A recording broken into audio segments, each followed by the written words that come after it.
Hey, my name's Brandon, Outdoorsman1.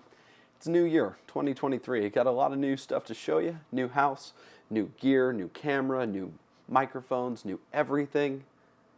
Let's go on a trail ride.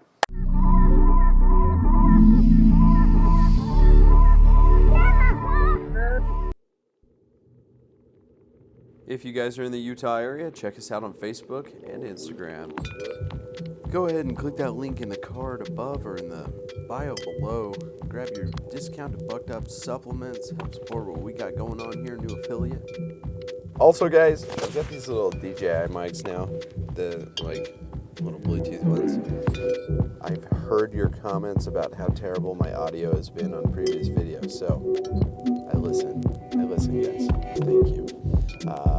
We're going to be testing all of this stuff out today. Been sitting on some of this stuff for quite a while, but today is going to be the day to prove if it works for me or not, and to learn from it all. So here we go. Utah Overland Trail Ride, January 28th, 2023. Let's go. People often ask me, hey Brandon, what is overlanding? To be honest, every person that's ever asked has probably gotten a different response. I guess the textbook definition would be vehicle-centric, off-road camping. But for those of us who participate in the hobby, as cliche as it is to say, it's kind of a lifestyle. I mean, who else would carry around 2,000 pounds of camping gear on their car 24/7? I've always been one who loves sunrises. Being able to bring people together for good times and good people to share that experience makes all the difference. There are a lot of people. There are a lot of people. Wow. When I first started Utah Overland, I wanted to make sure that everybody could come out no matter what their rig was. That's important to me because being a Toyota guy and you show up and everybody's got a Toyota, it's only so different. But seeing the Suzuki Samurai to the big lifted Jeep all the way to the Porsche that a guy lives out of, it's just amazing to me. As I started planning this, I knew a lot of rigs were going to be here. It's usually a pretty popular trail, and this is our New Year's tradition at Utah Overland to run Tintic Tunnel. It's always awesome to see everybody come out, meet up, and have a good time. I did not foresee 80 plus rigs showing up and actually staying for the duration of the trail, however. But the good news is it's not a challenging trail by any means, and your stock Subaru Crosstrek can make it. There's an inside joke there. If you stick around to the end of the video, you might catch it. Showing up on the trail and gathering as a group here for this picture, we picked up a couple stragglers, a couple people looking for the train tunnel but didn't find it. We told them to hop in the group, and I think they had a good time. This train tunnel is called Tintic Tunnel. It was closed many years ago after the mining boom in the Utah area started to die down. It's only about 235 feet long, however, so it's real easy to get through. I think the total trail rating is a 2, if you want to be honest, but it's a real good time, real photogenic place to go and hang out with the family. Real family friendly, if you will.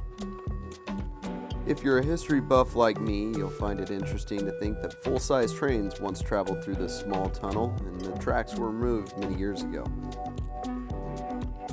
Now making our way past the tunnel, I tried to give us ample room for the 80-something rigs to make it through the loop-de-loop around the train tunnel.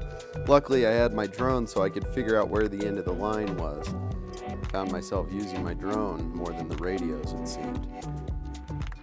People said I was crazy for hosting such a large event. I'll be honest, I love organizing chaos. That being said, in the future, with the large turnout that we had this year, which was twice that of last year and twice that of the year before, I do intend on having multiple leaders starting at different times to allow for as large a group that we can muster. The problem that you run into with groups of this size is people having their own ideas and separating from the pack and leading those with less experience with them. Okay, so we're herding cats. We made it through the train tunnel, and we've got over 80 vehicles. I don't know what's going on at this point. I just work here. But we're making tracks here. We're getting going. So we'll see where we end up, I guess. Let's see what you got for the ball.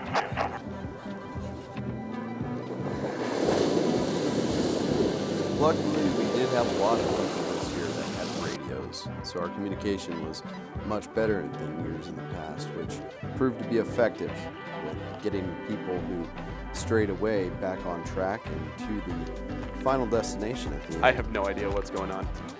We've got a lot of rigs out here. However, this lineup was awe-inspiring. Awesome to see.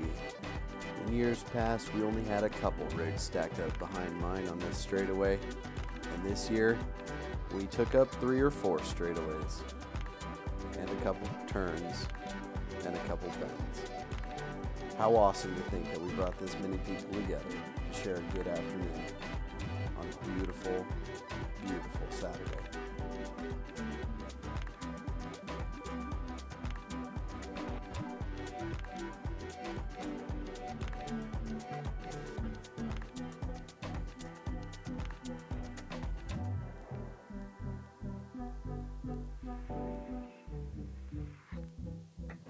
So I honestly have no clue at this point how many vehicles we have. No idea. More than 60, less than 100 probably. No idea. But yeah, this is insane. And for those who are following along on Gaia, you know we were supposed to take a left there where my vehicle was originally pointed. But having taken this trail before, I knew what would lie ahead. There was a very steep S-turn.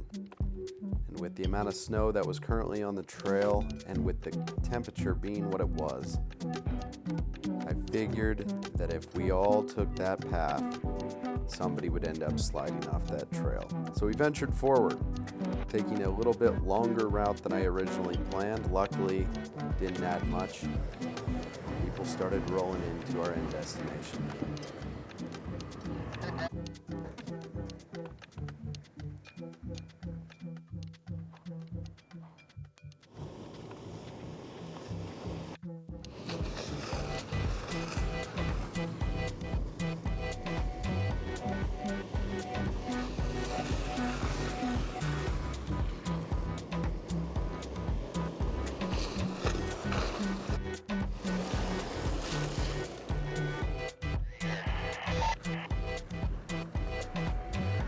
All right, I'll say it again. If you guys are still on the trail, remember, once you pass the gate, the cattle gate, continue following that road. Continue following that road after the cattle gate, underneath the power lines, till you see the main dirt road. The dirt road does not have any snow on it. You should be following the power lines to the dirt road with no snow. Once you get there, turn right onto that dirt road. If you wish to exit and go home, follow that dirt road until it turns into highway.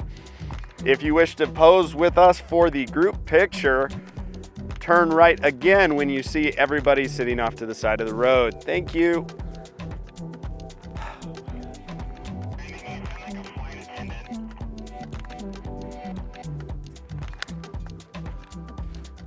I missed my career opportunities, I guess. It would have been fun for you.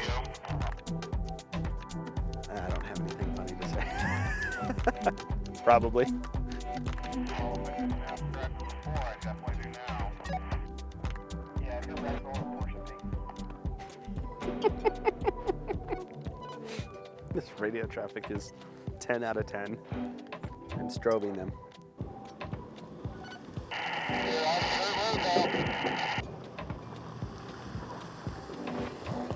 Take a ride at the photographer.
have a runner.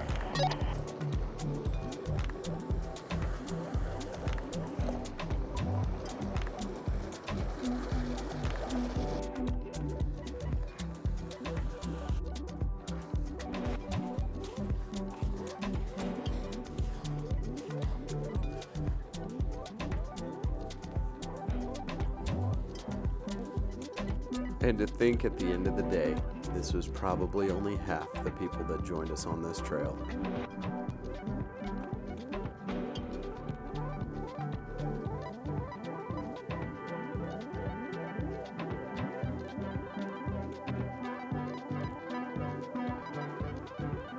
Well, thanks guys for tuning in and watching the video. It's been another Outdoorsman. Just kidding.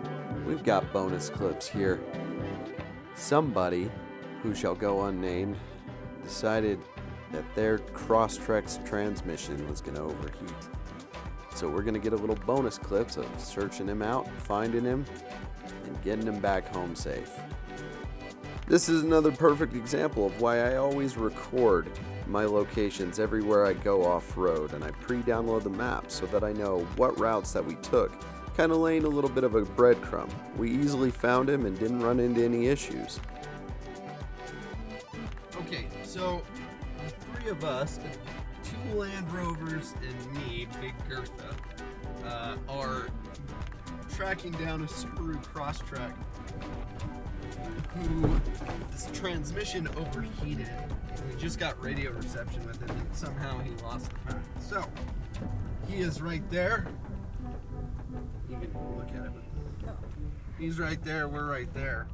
And we're trying to find him. But it's starting to get pretty icy over here. Hey look, I found it.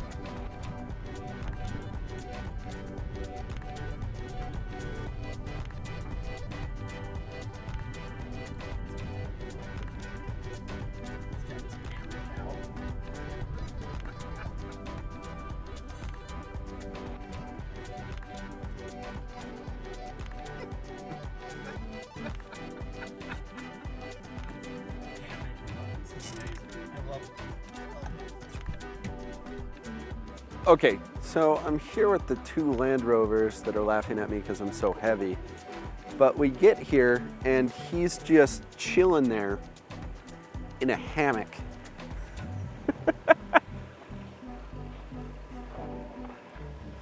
Good old Subaru. Thanks guys for watching the video. I hope you enjoyed a little bit better quality audio. As always, be good, be dangerous, be ready, and we'll see you on the trail.